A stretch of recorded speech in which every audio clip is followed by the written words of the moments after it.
Hello, my name is Paul Weston, and I am a racist. I know I'm a racist because I'm told I'm a racist by a great deal of people. The hard left think I'm a racist, the Labour Party thinks I'm a racist, Conservatives think I'm a racist, Liberal Democrats think I'm a racist, the BBC thinks I'm a racist, so I must therefore be a racist. Why am I a racist? It's very simple. I wish to preserve the culture of my country. I wish to preserve the people of my country. And in doing so, that makes me a designated racist in today's society. Now, this is something that's been moved by the left. The goalposts have been moved by the left a considerable distance on this. In order to be termed a racist 30 or 40 years ago, you had to actively dislike foreign people. Now, I don't dislike foreign people. What I do like, what I love, is my country, my culture, and my people. And I see that under a terrible threat at the moment. Britain is a very small country that's opened its doors to the mass immigrants of the third world, and we are simply being overwhelmed. Our schools can't cope, our hospitals can't cope. Very little can cope anymore. Our welfare system is on the verge of buckling as well. So if I want to defend what I grew up in, what I was born into, my country, my British culture, my heritage and my history, I am apparently, according to absolutely everybody today, a racist. But I don't think that's the case. Not the case that I'm not actually a racist. I'm going to admit that full out right now, because clearly I am. I've been told by so many people I am, it simply must be true. I'm probably also an Islamophobe. A phobia is an irrational fear of something.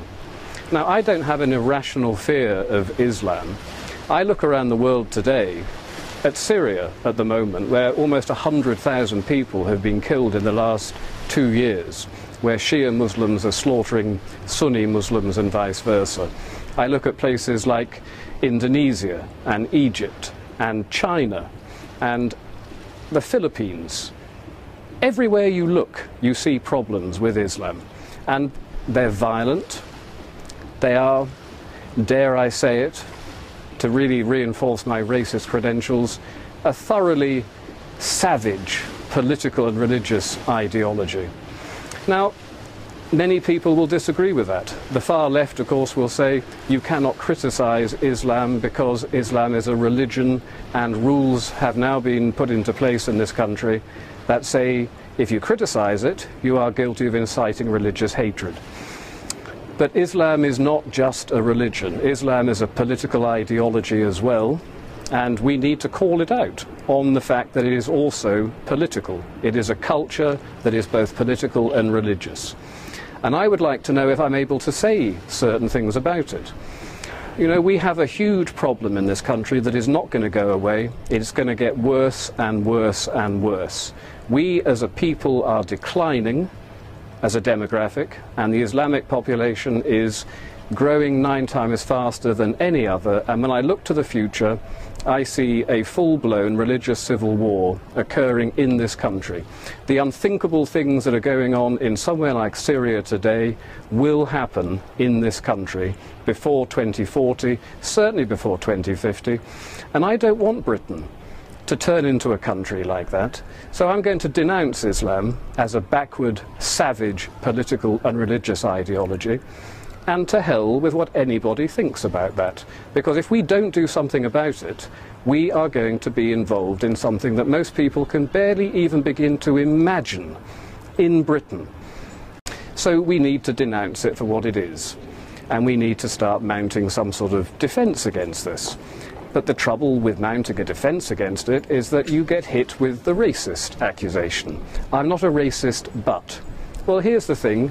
I am a racist. If I want to avoid a civil war happening in my country, I am prepared to accept being called a racist. And you should be prepared to accept being called a racist as well. Let's all just say, yes, we're dreadful, dreadful racists, and let's start denouncing an ideology that is the most primitive, backward, savage ideology that we've willfully imported into this country. by the left, by people like Tony Blair, who did it deliberately in order to undermine our culture, our people, our country, my country. They did it deliberately. And then they said, you're not allowed to actually argue with us about this. Well, I'm arguing with you about this, Mr. Blair, and I'll tell you something. You denounced, you repealed the treason law shortly after you came into power. I think you committed treason, Mr. Blair.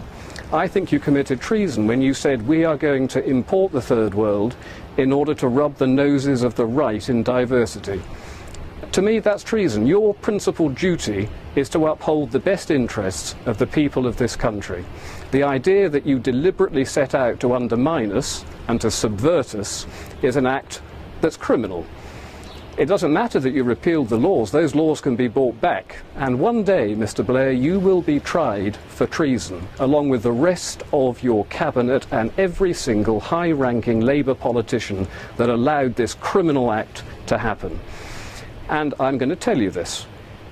It doesn't matter that you can perhaps prosecute me for racism or inciting religious hatred. I don't believe in that. I believe only in one thing: the defence of my country, the defence of my people, the defence of my culture. And everything else can just go to hell. I am a racist.